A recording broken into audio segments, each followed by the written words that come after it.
கரங்கள் எல்லாரும் உயர்த்தி ஒரு குரலாய், ராஜா நீ செய்த நன்மைகள் அவை எண்ணி முடியாதையா, ஏறெடுப்பேன் நன்றி பலி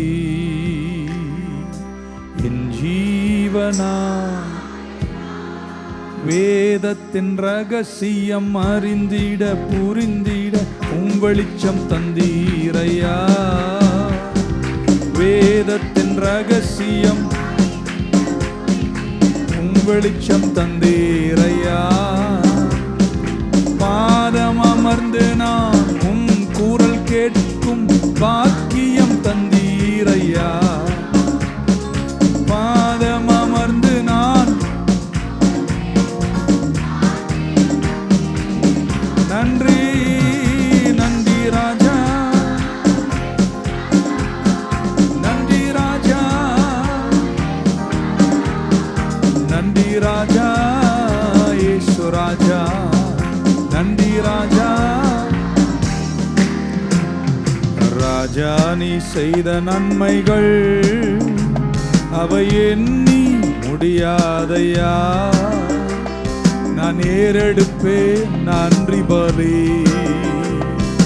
என் ஜீவனாலெல்லாம். நான் ஏறெடுப்பேன் நன்றி பலி என் ஜீவனாலெல்லாம். ஆமென். வேதத்தினுடைய மகத்துவங்களை உங்கள் கூட பேசிகிட்டு இருக்கேன். இது 3வது வாரமா 4வது வாரம் உங்கள் கூட பேசுகிறேன். உங்களுக்கு அது பிரயோஜனமாக இருக்கும். இதை செய்கிற ஒரே ஒரு நோக்கம், உங்களை வேதம் படிக்க வைக்க வேண்டும். அதுதான் எங்கள் ஏக்கம். ஆமென். சனிக்கிழமை சாயங்காலங்களில் இயேசு கிறிஸ்து யூதர்கள் கேட்ட பல கேள்விகளுக்கு பதில் சொல்லும்போது இப்படி சொன்னார், even before Abraham was I ஆம். நான் இருக்கிறவராகவே இருக்கிறவர் என்று முற்செடியில் மோசேக்கு தோன்றியவர் தான் சரீரப்பிரகாரமாய் உங்கள் முன்னே நிற்கிறேன். ஃபஸ்ட்டு ஸ்டேட்மெண்ட் நம்ம நேற்றைக்கு தியானித்தோம். நான் ஜீவ அப்பமாக இருக்கிறேன். ஐ ஆம் த பிரெட் ஆஃப் லைஃப். ஜனங்க அப்பத்தை தேடியே இயேசுவின் பின்னே போனார்கள். இயேசு சொன்னார், நான் தான் அந்த ஆடப்பாவி, இவர் தான் அப்பமா. அப்போ நமக்கு அப்பம் கிடைக்காதனோடனே ஜனங்க அவரை விட்டு விலகி போனார்கள். ஏன்னா மனித தேவைகளுக்காக தான் கடவுளை இயேசுவை தேடுகிற பெரும் கூட்டம் கிறிஸ்தவத்தில் இன்றைக்கும் இருக்கும்போது, தேவைகள் எனக்குண்டு, தேவைகள் உங்களுக்குண்டு. அதை தாண்டி ஒன்றுக்காய் அவர் பின்னே போகணும். அவர் அவராய் இருக்கிறார். எல்லாத்தை விட இயேசு தான் எனக்கு வேணும். ஓகே, ஸோ அங்கேயும் இருக்கணும். தேவைகள் கர்த்தர் சந்திப்பார். ஆமென். முதலாவது தேவனுடைய ராஜ்யத்தையும் அவருடைய நீதியும் தேடுங்கள், மற்ற இவை எல்லாவற்றையும் உங்களுக்கு கூட கொடுப்பார். செவ்வாய்க்கிழமை தோறும் உங்களை ஜெபத்தில் நடத்தி போன நாட்களில் நடந்த அகோர விபத்தை எல்லாம் பார்க்கும்போது என் மனம் சொல்வது, நம்ம சர்ச்சில் இருக்கிற பிள்ளைகள் உலக நாடில் மட்டுமல்ல, இந்தியாக்குள்ளேயும் நாட்டுக்குள்ளேயும் எங்கு போனாலும், எந்த வாகனத்தில் போனாலும் நான் எடுத்துக்கொண்ட ஒரு தீர்மானம், உங்களை நினைக்கும் போதெல்லாம் உங்கள் பிரயாண பாதுகாப்புக்காக நான் ஜெபிப்பேன். வேதத்தினுடைய ரகசியங்களில் முதல் வாரத்துக்கு 2வது வாரத்தில் கர்த்தருடைய வார்த்தை என்னுடைய ஆகாரம், the Bible is my bread, இது என் ஆகாரம். 2வது வாரம் போன வாரம் உங்கள் கூட பேசும்போது வேத புத்தகம் தண்ணீர். ஆமென். ஸோ அது நம்மை சுத்திகரிக்கக்கூடியது. நம்முடைய ஆவி ரட்சிக்கப்பட்டது, ஆனால் ஆத்துமா வார்த்தையால் தான் சுத்திகரிக்கப்படுகிறது என்று உங்கள் கூட பேசின ஆழங்களை மறவாமல் கேளுங்கள். ஸோ 3வது இன்றைக்கு உங்கள் கூட பேச விரும்புகிறேன். 1 ஆகாரம், 2 தண்ணீர். ஒரு மனிதன் உயிரோடு பிழைப்பதற்கு ஆகாரமும் தண்ணீரும் ரொம்ப முக்கியம். அதை விட ரொம்ப முக்கியம் காற்று, சுவாச காற்று. ஆமென். காற்று இல்லை என்றால், இங்கே இருக்கிற ஆக்சிஜன் இன்னைக்கு இல்லைன்னா நீங்கள் எல்லோரும் உயிரோடு இருக்க முடியாது. ஆமென். ஒரு சாப்பாடு இல்லாமல் ஒரு மனிதன் 40லேருந்து 80 நாட்கள் உயிர் வாழலாம். தண்ணீர் இல்லாமல் ஒரு மனிதன் 7லேருந்து 14 நாட்கள் உயிர் வாழலாம். ஆனால் காற்று இல்லைன்னா ரொம்ப நேரம் இருக்கவே முடியாது. ரொம்ப ஷார்ட் டைமில் நீங்கள் இறந்துருவீங்க. ஸோ இந்த வேத புத்தகம் தேவனுடைய சுவாச காற்று. இதை சுவசிக்கிறவர்களாய் நம்ம இருக்க வேண்டும். ஆமென். ஆகாரம் இல்லைன்னா நீங்கள் போஷாக் அற்றவர்களாய் போய்விடுவீர்கள். மால்நுரிஷ்ட் கிறிஸ்டியன்ஸ் ஆவீங்க. தண்ணி இல்லைன்னா நீங்கள் டீஹைட்ரேட்டட் கிறிஸ்டியன் ஆவீங்க. சுத்தம் இல்லாமல் போய்விடும். காற்று இல்லைன்னா சீக்கிரம் மரணமே ஏற்படும்.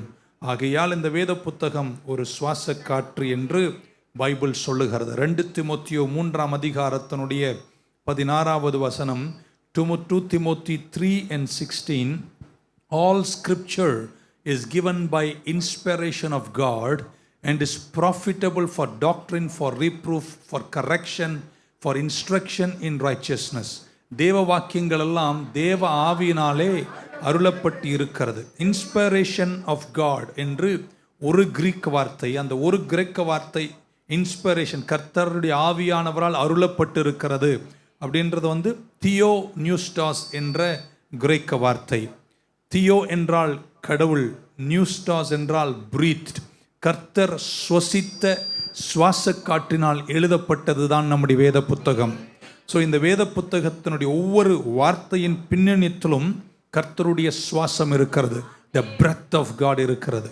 அது NIV என்ற நியூ இன்டர்நேஷ்னல் வெர்ஷன் டிரான்ஸ்லேஷன் அந்த வசனத்தை சொல்லும்போது இப்படி எழுதியிருக்கிறது, all scripture is God breathed அப்படின்னு எழுதுறார். All scripture is God breath. எல்லா வசனங்களும் தேவன், ஆல் ஸ்கிரிப்சர் ஸ்கிரீனில் பார்க்கலாம், காட் பிரீத் அப்படின்றார். கர்த்தர் சுவாசித்த சுவாசம்தான் உங்கள் கையில் இருக்கிற பைபிள். இது ஒரு பிரிண்டிங் ப்ரெஸ்ஸில் பிரிண்ட் பண்ணப்பட்டாலும் அது எழுதப்பட்ட வார்த்தைகள் எழுதிய போது கர்த்தருடைய சுவாச காற்றினால் எழுதப்பட்டது. நல்ல ஒரு ஆமேன்னு சொல்லுங்களேன். நிமோனியா அப்படின்னு கேள்விப்பட்டிருப்போம். It is to do with breathing. ஆமேன். சுவாச காற்று சம்பந்தப்பட்ட விஷயம் சொல்லி கொண்டு போகலாம்.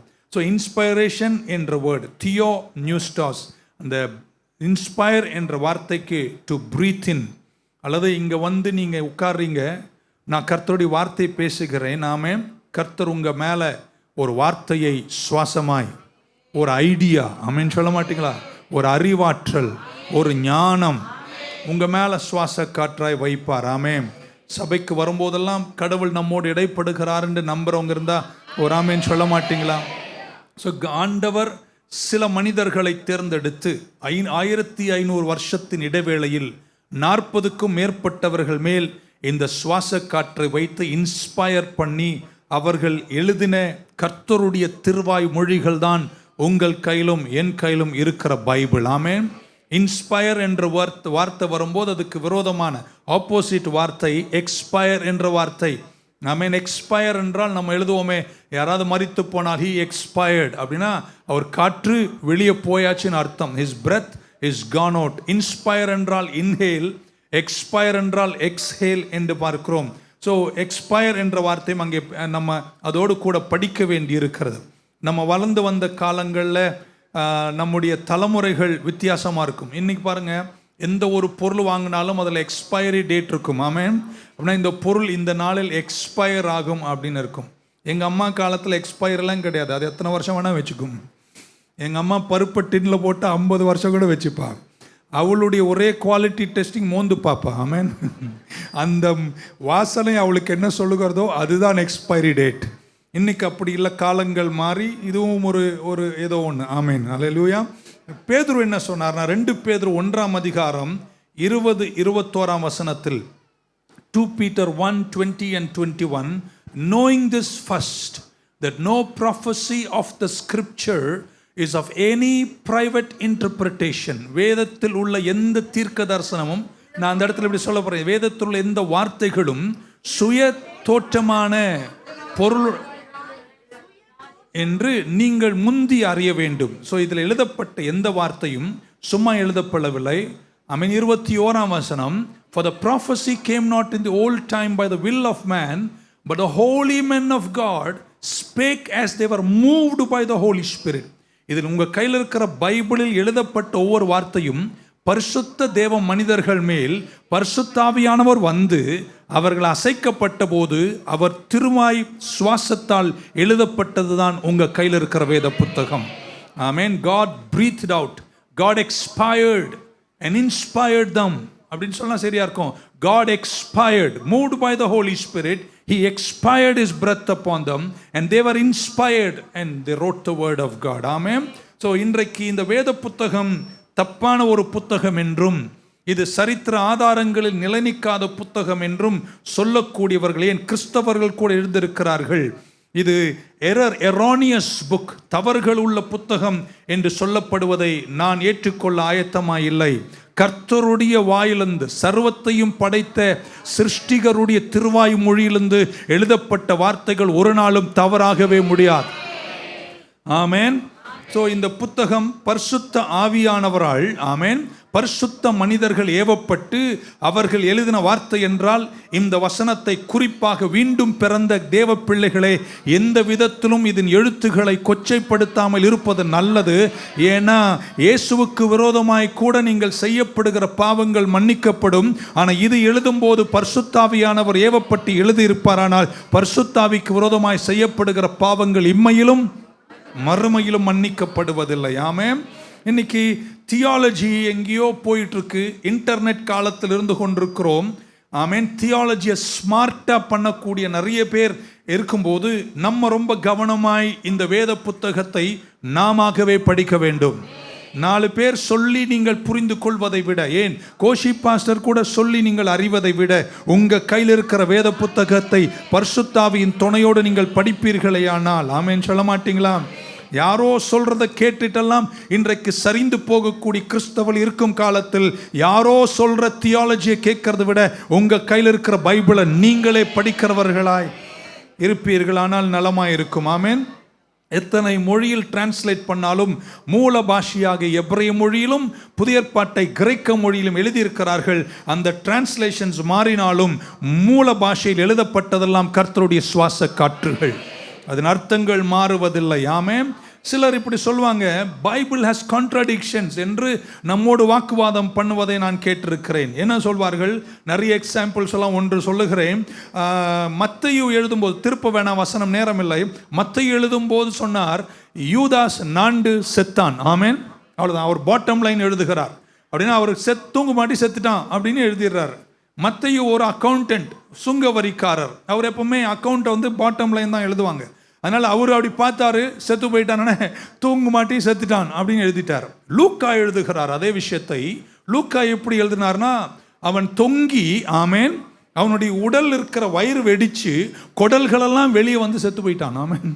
இப்போ எப்படின்னா இவன் ஏன் இப்படி எழுதினாரு, அவர் ஏன் இப்படி எழுதினார்னு கேட்டிங்கன்னா, ஆமேன், நிறைய அர்த்தங்கள் உண்டு. சபத்துக்கு ஒரு நாள் முன்னாடி தான் யூதாஸ் மரிக்கிறார். ஆமென். மரிச்சு மரத்தில் தொங்குகிறார். சபத் வந்த பின்னாடி யாரும் போய் அந்த கயிறை அறுத்து அவனை கீழே இறக்கக்கூடாது, என்றால் அது வேலையாக மாறிவிடும் என்று அந்த காலத்தில் யூதர்கள் நம்பினார்கள். அதனால யாரும் அவனை அறுக்கவில்லை.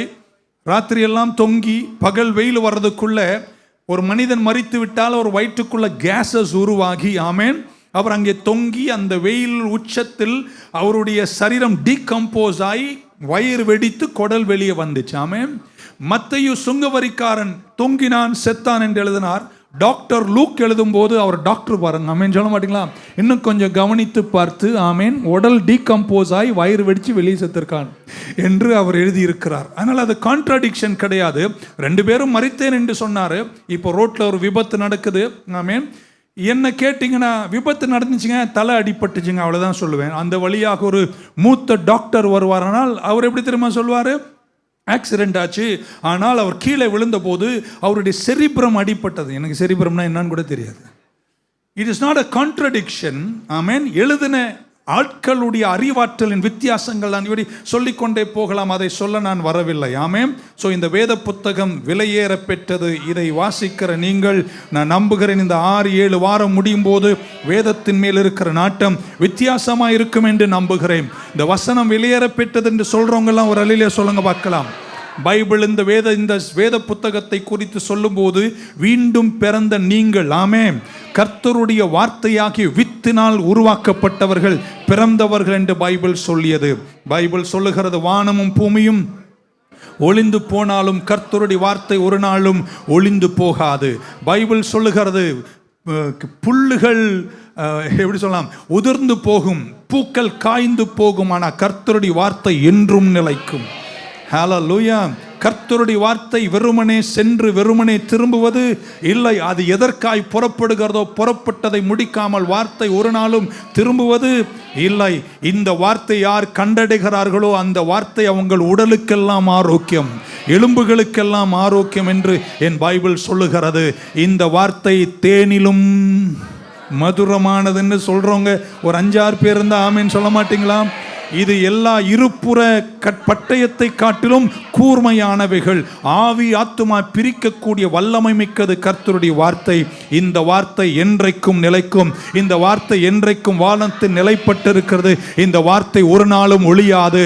இந்த பூமியில் எல்லாம் ஒளிந்தாலும் வார்த்தை நிலைத்திருக்கும். பைபிளுக்காக ஒரு அல்லேலூயா சொல்ல மாட்டீங்களா? உங்களை நம்ப வைக்க என்னால முடியாது, ஆமென். சொல்ல என்னால முடியுமானால் இதை யார் விசுவாசிக்கிறார்களோ அவங்க வாழ்க்கை மாறத் தொடங்கும், அவங்க அழுக்குகள் தீரத் தொடங்கும், அவங்க எண்ணங்கள் மாறத் தொடங்கும், அவங்க ஆத்துமா மறுரூபத்தை காணும். காரணம், இந்த வேதத்தினுடைய பின்னணியில் இருப்பது கர்த்தருடைய சுவாச காற்று. பக்கத்தில் இதை படிக்க படிக்க நானே மாறிட்டு இருக்கிறேன். 3 வார்த்தைகள் பொதுவாய் தருவேன். இன்றைக்கு 4 வார்த்தைகளை 4 நிமிஷத்தில் தந்து உங்களை அனுப்புகிறேன். எசேக்கியேலின் புஸ்தகம் 37ஆம் அதிகாரத்தினுடைய முதல் 10 வசனங்களை சடசடன்னு வாசிப்போம். எசேக்கியேல் 37:1-10. நான் இங்கிலீஷில் வாசிக்கிற நேரத்தின் குறைவால் நீங்கள் தமிழ் பைபிளை பார்க்கும்படி அன்போடு கேட்கிறேன். The hand of the Lord was upon me and carried me out in the spirit of the Lord and set me down in the midst of the valley which was full of bones, and caused me to pass by them round about, and behold, there were very many in the open valley, and lo, they were very dry. அவங்க skeleton அல்ல, bones, ஆமென். எலும்பு கூடுங்க அல்ல, வெறும் எலும்புகள், ஆமென். எல்லாம் செதறி கிடக்குது. And he said unto me, Son of man, can these bones live? மனுஷகுமாரனே, இந்த எலும்புகள், கடவுள் கேட்கிறார் மனுஷனை பார்த்து, இது பிழைக்குமா அப்படின்னு கேட்டார். அவர் சொன்னார், I answered, Oh Lord, I don't know, you know. Amen. எனக்கு தெரியாது, உமக்கு தெரியும். Again he said unto me, Prophesy upon these bones and say unto them, O ye dry bones, hear the word of the Lord. Amen. கர்த்தருடைய வார்த்தையை கேளுங்கள் என்று சொன்னார். Thus saith the Lord God unto these bones, Behold, I will cause breath to enter into you, and you shall live. Amen. தமிழ்ல பார்த்துட்டே வாங்க. And I will lay sinews upon you, and you will bring up flesh upon you, and cover you with skin, and put breath in you, and you shall live, and you shall know that I am the Lord. 7வது வசனம். So I prophesied, I spoke the word as I was commanded, and as I prophesied there was a noise, and behold a shaking, and the bones came together, bone to his bone. Amen. And when I beheld, lo, the sinews and the flesh came upon them, and the skin covered them above, but there was no breath in them. Then said he unto me, Prophesy unto the wind, prophesy, son of man, and said to the wind, Thus saith the Lord God, Come from the 4 winds, O breath, and breathe upon this slain. வாசிக்கும் போதே உங்க நிறைய பேர் மேல கர்த்தருடைய வல்லமை வந்து, okay, O breath, and breathe upon this slain that they may live. Amen. So I prophesied as he commanded me, and the breath came unto them, and they lived and stood upon their feet, an exceeding great army. Amen. 4ஆம் வசனம் சொல்லுது, Hear the word of the Lord. Amen. பக்கத்துல சொன்ன கர்த்தருடைய வார்த்தையை கேளு. I will cause breath to enter into you. 4 புள்ளிகளை சீக்கிரம் தரேன். நம்பர் 1, கர்த்தருடைய சுவாசம் உங்களுக்கு புரிதலை கொண்டு வரும். Amen. The breath of God brings understanding. Amen. சொல்ல மாட்டீங்களா? ஆண்டவர் கேட்கிறார் எசேக்கியேலை பார்த்து, 1, இந்த எலும்புகள் பிழைக்குமா அப்படின்னு கேட்டார். எசேக்கியேல் சொன்னார், எனக்கு தெரியாது, உமக்கு தான் தெரியும். ஒரு கொஸ்டின் கேட்கிறாரு. நீங்க இந்த பைபிளை நீங்க ஜட்ஜ் பண்ணவே முடியாது. ஆமென். ஒன்று இது உங்களுக்கு புரியும், இல்லைன்னா உங்களுக்கு புரியாது. ஆண்டவர் கேட்கிறார், இந்த எலும்புகள் பிழைக்குமா? சொல்றார், எனக்கு தெரியாது, உமக்கு தெரியும். நான் திருப்ப உண்மையை சொல்லிடுறேன், இதுல இருக்கிற நிறைய விஷயம் உங்களுக்கு புரியாது. எல்லாம் அறிவாளிங்க. புரியலனாலும் நான் விசுவாசிக்கிறேன்னு சொல்றவங்க இருந்தா ஒரு ஆமென் சொல்லுங்க பார்க்கலாம். You are never going to understand, but you believe by faith. Amen. Ezekiel logically இது எலும்புக்கூடு கூட இல்லை, பிரிஞ்சு கிடக்கிற எலும்புகள் இது ஒன்றாய் சேனையாய் மாறுமா, பிழைக்குமா அப்படின்னு கேட்டாரு. அவன் சொன்னான், எனக்கு சுத்தமா தெரியவே தெரியாது, ஆனால் எனக்கு ஒன்று தெரியும், உமக்கு தெரியும். திரும்ப சொல்றேன், இது உங்களுக்கு இதை படிச்சிங்கன்னா இது உங்களுக்கு அண்டர்ஸ்டாண்டிங் கொண்டு வரும். சில விஷயங்கள் உங்களுக்கு அறிவுக்கு கடைசி வரைக்கும் புரிய போறது இல்லை, ஆனால் விசுவாசிக்கிறேன்னு சொல்றவங்க ஆமேன்னு சொல்லுங்க பார்க்க. மனுஷனால தண்ணி மேலே நடக்க முடியுமா அப்படின்னு கேட்டிங்கன்னா முடியாது. ஆமேன். ஆனால் எத்தனை பேர் அதை நம்புறீங்க? நடந்துச்சா? நடந்துச்சு. அவர் மட்டுமா நடந்தாரு? அவர் இன்னொருத்தரையும் நடக்க வச்சார். ஏங்க, உங்களாலே நடக்க முடியாது, இன்னொருத்தரை நடக்க வைக்க முடியுமா? எனக்கு தெரியாது, ஆனால் உமக்கு தெரியும். நான் அதை விசுவாசிக்கிறேன். ஸோ இதை படிக்கும் போதெல்லாம் உங்களுக்கு கர்த்தர் அண்டர்ஸ்டாண்டிங் கொண்டு வரார். யோபு என்ன சொன்னாரு? 32ஆம் அதிகாரம் 8-9 வசனங்கள். ஜோப் 32:8-9 இப்படி சொல்றார். But there is a spirit in man and the inspiration of the Almighty giveth them understanding. ஆனாலும் மனுஷர்கள் ஒரு ஆவி உண்டு, சர்வ வல்லவருடைய சுவாசமே அவர்களை உணர்வுள்ளவர்களாக்கும். இன்னைக்கு வார்த்தையை கேட்கிறவங்க எல்லாம் ஒரு ஆமேன்னு சொல்லுங்க பார்க்கலாம். இந்த பைபிளை படிக்கும்போது இந்த இன்ஸ்பிரேஷன் ஆஃப் தி ஆல்மைட்டி உங்களுக்கு வரும்போது இது உங்கள் அறிவை தூண்டும். நான் விசுவாசிக்கிறேங்க, இதை படிக்கிற யாரும் லேசா இருக்க மாட்டீங்க. ஆமீன் சொன்னவங்க இருக்க மாட்டீங்க, சொல்லாதவங்க இருப்பீங்க. அதனால இன்னொரு வாட்டி சொல்றேன், இந்த பைபிளை நிஜமா படிக்கிறவங்க யாரும் இருந்த நிலையில் இருக்க மாட்டார்கள். அவன் மாறலன்னு என்ன தெரியுமா அர்த்தம்? அவங்க பைபிளை படிக்கலன்னு அர்த்தம். 5 வருஷம் ஆச்சு, 20 வருஷமாச்சு ரட்சிக்கப்பட்டு இன்னும் சுபாவங்கள் மாறவே இல்லைன்னா அதுக்கு என்ன அர்த்தம்? அவங்க பைபிளை படிக்க இல்லை. இதை படிச்சா அண்டர்ஸ்டாண்டிங் வரும். ஆமென். இப்போ 9வது வசனம், great men are not always wise, neither do the aged understand judgment. வயசானதுனால அவங்க முதிர்ந்தவங்க அறிவாற்றல் உள்ளவங்கன்னு அர்த்தமே அல்ல. ஆனால் இதை படிச்சிங்கன்னா உங்களுக்கு அறிவு வரும். ஆமாம், நீங்கள் கேட்க மாட்டீங்கன்னா இன்னொரு, இதை படிச்சிங்கன்னா உங்களுக்கு அறிவு கண்டிப்பாக வரும். ஆமென். ஸோ ஆண்டவருடைய வார்த்தை படிக்கும். பேதுரு என்ன சொன்னார்? 1 பேதுரு 3:7. சும்மா ஒரு சும்மா ஒரு பாயிண்ட் எடுத்து நான் போயிடுறேன். Number 1, word of God brings understanding. திரும்ப சொல்கிறேன், இதை படிச்சிங்கன்னா நீங்கள் நல்ல புரிதலையும் அறிவையும் கர்த்தர் உங்களுக்கு தருவார். எதுவுமே சொல்ல முடியும். இந்த சர்ச்சுக்கு வர வர என்னுடைய அறிவில், என்னுடைய ஆழமான சிந்தனைகளில், ஞானத்தில் நான் வளர்றேன்னு சொல்கிறவங்க பரவாயில்ல. ஒரு 10 பேர் இருக்கீங்க, அது வரைக்கும் நான் தப்பிச்சேன். 2 இப்படி சொன்னார், live. 1 பேதுரு 3:7, likewise you husbands dwell with them according to knowledge. Amen. Live with your wives with understanding அப்படின்னு NKJV சொல்லுது நினைக்கிறேன். You will never, இப்போ எப்படி சொல்லலாம், சகோதரிகள்லாம் வராமல் சொல்லுங்க பார்க்கலாம். அவரை புரிஞ்சிக்க ஒரே வழி பைபிள் படிக்கணும். ஒருத்தர் என்கிட்ட சொன்னார், பாஸ்டர் என் மனைவி இன்னும் வரையும் எனக்கு புரியவே மாட்டேங்கிறது. நான் சொன்னேன், இதை படி புரியும். ஆமென். ஸோ பைபிள் சொல்கிறது, if you want understand your husband or husband understand your wife, learn the Bible. என்ன ஒரு அமைதி நிலவச்சு பாருங்க. அவரை புரிஞ்சிக்கலன்னு சொல்கிற நீ, புரிஞ்சிக்கிறதுக்கு கடவுள் தந்தது பைபிள். Number 2, 1 understanding. 2, இந்த சுவாசம், இந்த பிரெத் என்னைக்கு உங்ககிட்ட வருதோ இந்த வார்த்தை, அது உங்களை எல்லாவற்றையும் ஆர்டரில் கொண்டு வந்துடும். The breath of God brings order in your life. Amen. Hallelujah. எல்லா வசனமும் தேவ சுவாச காற்று. வசனம் எனக்கு ஆர்டர், அண்டர்ஸ்டாண்டிங் கொண்டு வரும். 2, வசனம் எனக்கு ஆர்டரை கொண்டு வரும். 37ஆம் அதிகாரம் எசேக்கியேலின் 7ஆம் வசனம், so I prophesied as I was commanded, and as I prophesied there was a noise, and behold, and a shaking, and the bones came together, bone to his bone. சிதறி கடந்த எலும்புகள் எலும்பு கூடுகளாக ஒன்றாய் சேரத் தொடங்கியது. ஆமென். ஹல்லேலூயா. எப்பெல்லாம் கர்த்தருடைய வார்த்தை உங்ககிட்ட வருதோ அல்லது நீங்கள் படிக்கிறீங்களோ அப்பொழுதெல்லாம் உங்கள் குழப்பங்கள் நீங்கி கர்த்தர் ஆர்டர் கொண்டு வருவார். எத்தனை பேர் அதை நம்புறீங்க? எத்தனை பேர் அனுபவிக்கிறீங்க? சங்கீதம் 33:6, Psalm 33:6 இப்படி சொல்றார், by the word of the Lord were the heavens made, and all the host of them by the breath of his mouth. தமிழில் கூட படிங்க, கர்த்தருடைய வார்த்தையினால் வானங்களும் அவருடைய வாயின் சுவாசத்தினால் அவைகளின் சர்வ சேனையும் உண்டாக்கப்பட்டது. உண்டாக்கப்பட்டதை பற்றி உங்களுக்கு தெரியும். ஆதியாகமம் 1ஆம் அதிகாரம் 2-3, Genesis 1, 2 and 3 படித்தா நீங்கள் புரிஞ்சுப்பீங்க நான் என்ன சொல்கிறேன். And the earth was without form and void. எல்லாமே ஒழுங்கின்மையும் வெறுமையுமாய் இருந்தது. ஆழத்தின் மேல் இருள் இருந்தது. தேவ ஆவியானவர் ஜலத்தின் மேல் அசைவாடி கொண்டிருந்தார். உடனே ஆண்டவர் சொன்னார், வெளிச்சம் உண்டாவதாக. எத்தனை பேர் தெரியும், வாழ்க்கை என்னைக்கு குழப்பங்கள் நீங்கி ஆர்டர் உள்ள ஒரு வாழ்க்கையாக சிதறி கிடக்கிற வாழ்க்கை ஒன்றாக மாறணும்னா ஒரே ஒரு இடம் தான், கர்த்தருடைய சுவாச காற்று. அவருடைய சுவாச காற்று வேதம் அல்ல, உங்க கையில் இருக்கிற வேத புத்தகம்.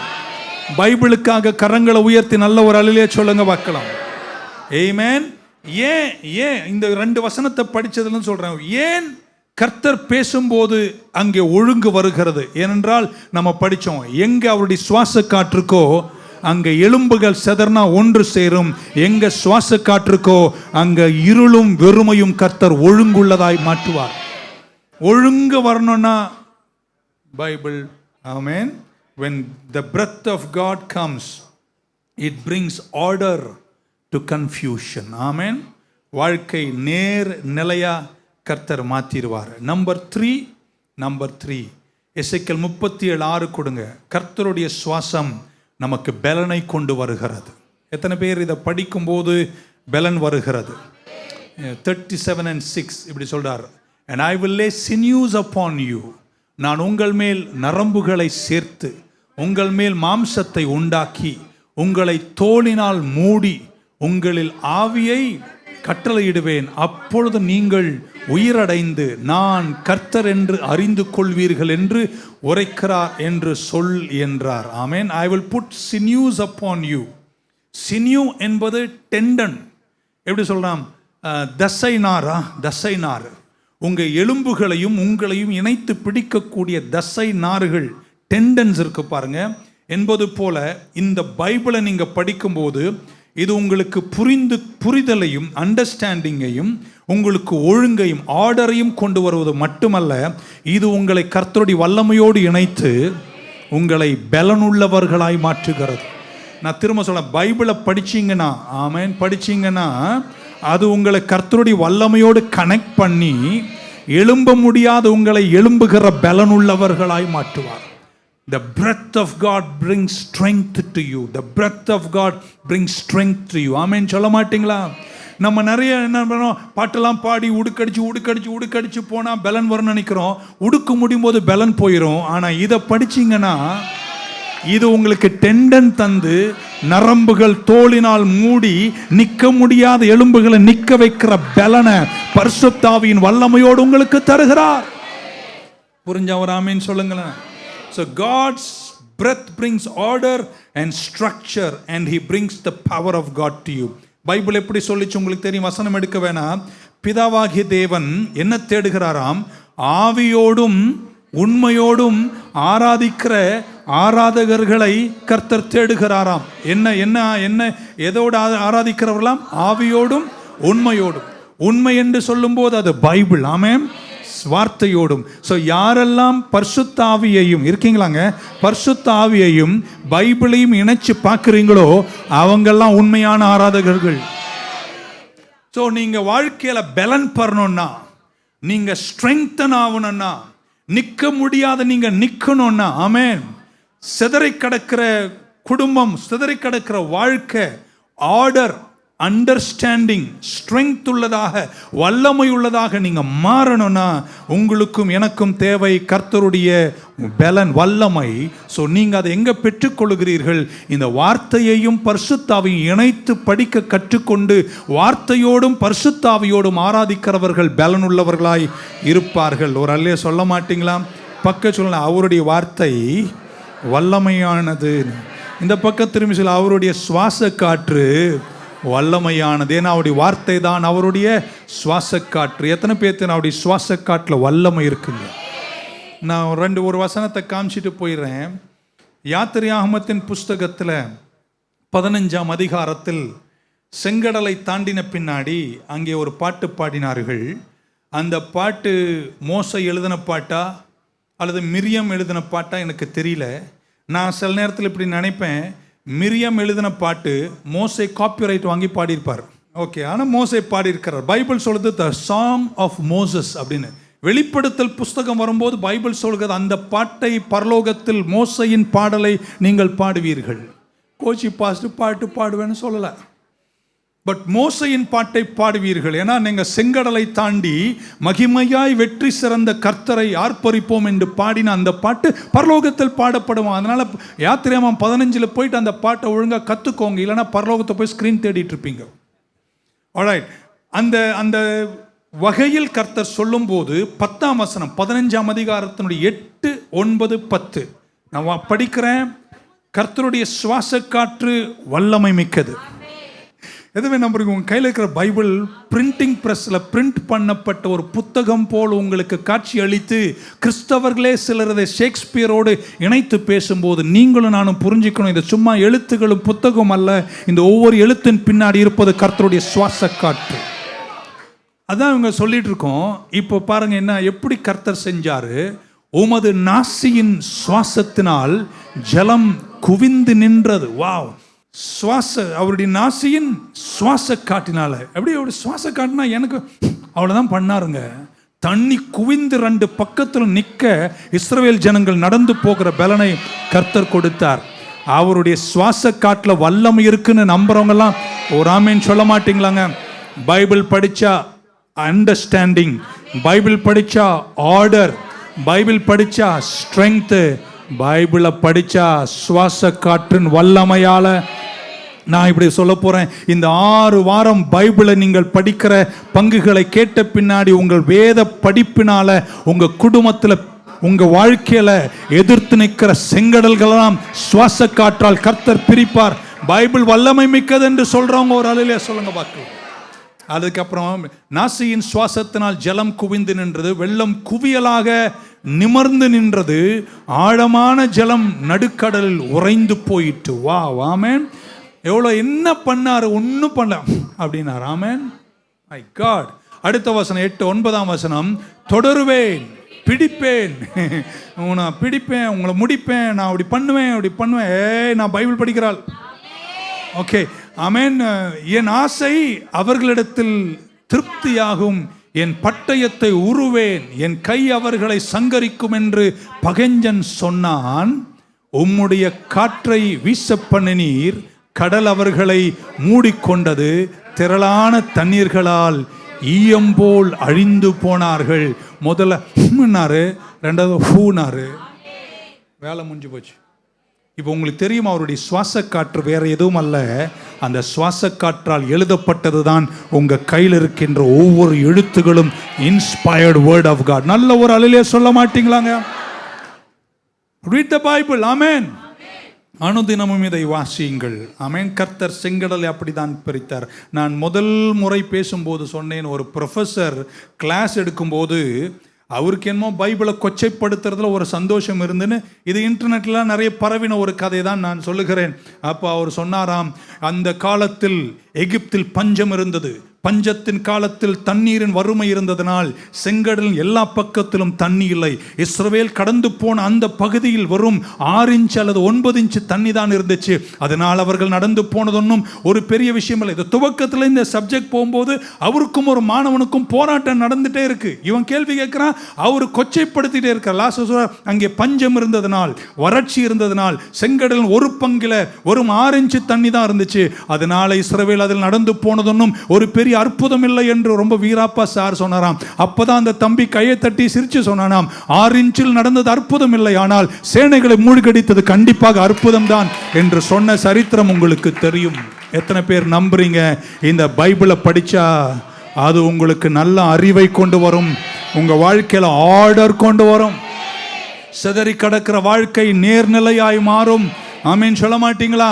இந்த பைபிளை படிக்கிறவங்க பலன் உள்ளவர்களா இருப்பார்கள். ஆவியோடும் பைபிளோடும், உண்மையோடு நான் எல்லாரும் என் கூட சொன்ன, ஆவியோடும் பைபிளோடும் கர்த்தரை ஆராதிக்கிற ஒரு கூட்டம் ஜனங்கள் கடைசி காலத்தில் எழும்புவார்கள்.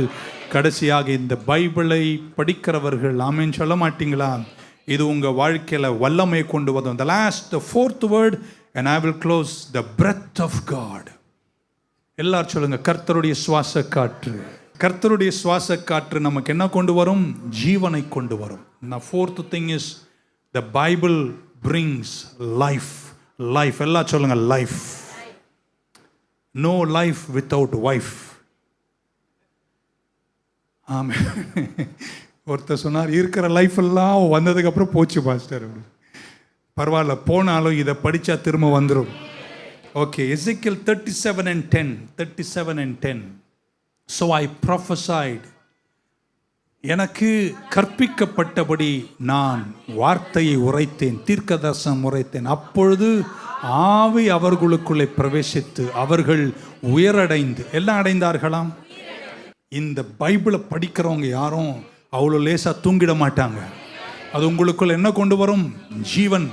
அவர்களுக்குள் பிரவேசித்து அவர்கள் உயிரடைந்து காலூன்றி மகா பெரிய சேனையாய். இதெல்லாம் கேட்கும் போது ராமேன்னு சொல்ல மாட்டீங்களா?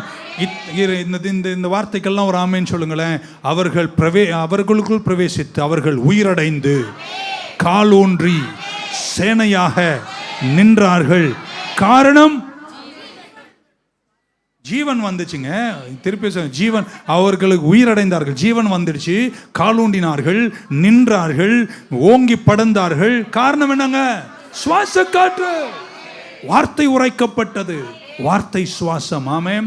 The breath of God brings life. ஆமென் சொல்ல மாட்டீங்களா? திரும்ப சொல்றேன், இதை படிக்கிறவங்க எல்லாம் ஒரு அல்லேலூயா, நல்ல எல்லாரும் ஒரு ஆமென் சொல்லுங்களேன். 1, it brings understanding. 2, it brings order. 3, it brings power of God in your life. And 4, you get the life itself. ஜூவே ஜீவன கர்த்தர் தருவார், தெய்வீக ஜீவன கர்த்தர் உங்களுக்கு தருவார். 33:4 யோபின் புஸ்தகம். 33 and 4 of the book of Job. நான் முடிக்கிறேன்.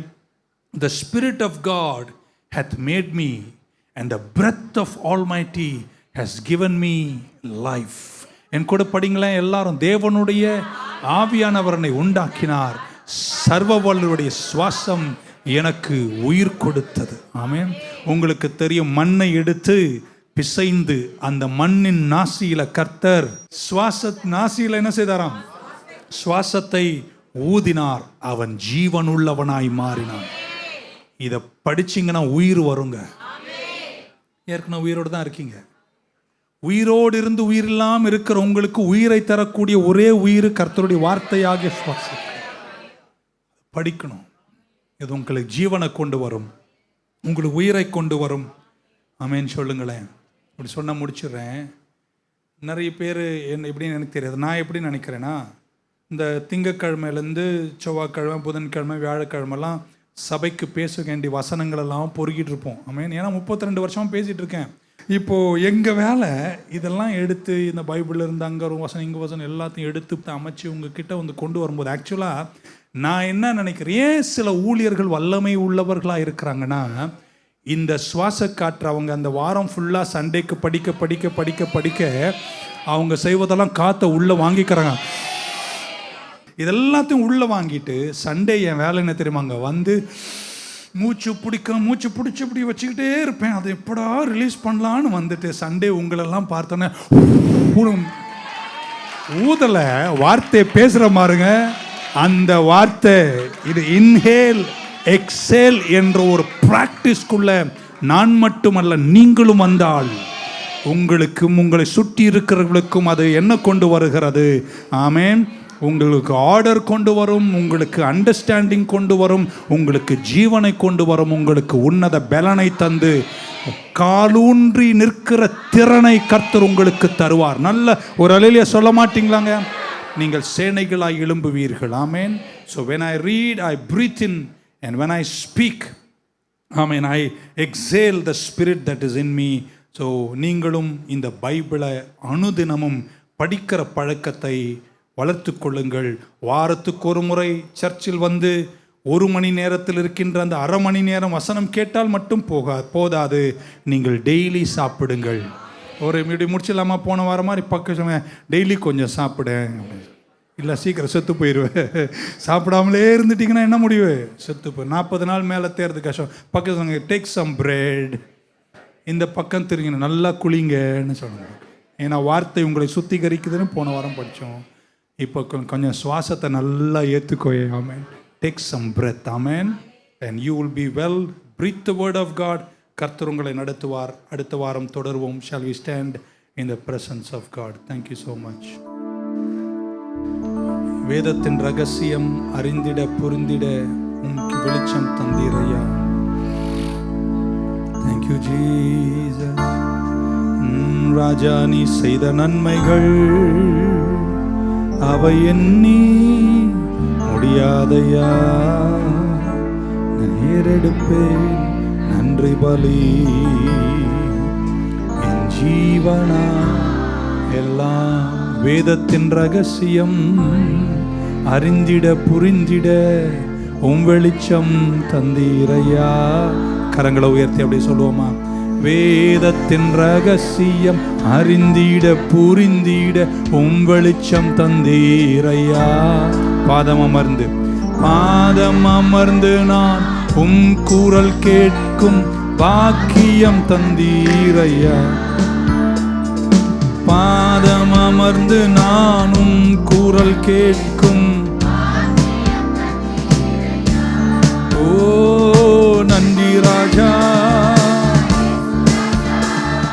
நன்றி ராஜா, ஏசு ராஜா, நன்றி ராஜா, நன்றி ராஜா. கரங்களை உயர்த்துவீங்களா? I need a refreshing and I need a renewing my love for God and for His word. என் தேவன் மேலும் இந்த வார்த்தையின் மேலும் இதுவரை இல்லாத ஒரு அன்பில் என்னை ரீஃப்ரெஷ் பண்ணுங்க, என்னை புதுப்பித்து தாங்க என்று கேட்குறவங்க இந்த கையை உயர்த்துங்க பார்க்கலாம். எல்லாரும் கர்த்தர்கிட்ட கை உயர்த்திங்க. கர்த்தாவே, இந்த வார்த்தையின் மேலே ஒரு பசியையும் தாகத்தையும் எனக்கு தருவீராக. நான் நேரம் எடுத்து வேதத்தை படிக்க நீங்கள் எனக்கு உதவி செய்யுங்க. ஆமேன். இப்போ 2 கரங்களை உயர்த்தும் போது என்ன தேவைகளோடெல்லாம் வந்தீங்களோ கர்த்தர் உங்களை ஆசீர்வதிக்க வல்லவர். Any area of your life, உங்கள் வாழ்க்கையின் எந்த பங்காக இருந்தாலும் கர்த்தரால் சரிப்படுத்த முடியாத ஒரு ஏரியா இல்லை. கை நல்லா உயர்த்துங்க. இயேசுவின் நாமத்தில் ஜெபிக்கிறேன். எந்த பங்கு எந்த பகுதியாக இருந்தாலும் இன்றைய சுகம் உண்டாவதாக. வெற்றி உங்கள் போர்ஷன், காருண்யம் உங்களுடைய போர்ஷன், ஜெயம் உங்களுடைய பங்கு. நீங்கள் அதை சுதந்திரிப்பீர்கள். இன்றைக்கும் இந்த சுவாச காற்றின் கீழிருந்து புறப்படும் போது வாழ்க்கையின் வழிகளை கர்த்தர் ஜெயமாய் மாற்றுவார். நிச்சயமாகவே முடிவுண்டு. உங்கள் நம்பிக்கை வீண் போகாது. இந்த வார்த்தையை நாங்கள் சொல்லுகிறோம். வெற்றியோடு எங்கள் பிள்ளைகளை நடத்துங்க. கிருபையில தாங்கிக் கொள்ளுங்க, பாதுகாப்பின் சருகில் வைத்துக் கொள்ளுங்க என்று வேண்டி ஜெபித்து உங்க திருப்பாதத்தை நீங்கள் ஒப்புக் கொடுக்கிறோம். இயேசு கிறிஸ்துவின் நாமத்தில் ஜெபிக்கிறோம் ஜீவனுள்ள எங்கள் நல்ல பிதாவே. கரங்களை உயர்த்திய ஆத்துமாவே கர்த்தரை ஸ்தோத்திரி, முழுவலமே பரிசுத்த நாமத்தை ஸ்தோத்திரி. என் ஆத்துமாவே கர்த்தரை ஸ்தோத்திரி. கர்த்தர் செய்த சகல உபகாரங்களையும் மறவாதே. கர்த்தராகிய இயேசு கிறிஸ்துவின் கிருபை, பிதாவாகி தேவனுடைய அன்பு, பரிசுத்தாவின் ஐக்கியம் நம் அனைவரோடும் இன்றும் என்றும் இருப்பதாக. தேங்க்யூ.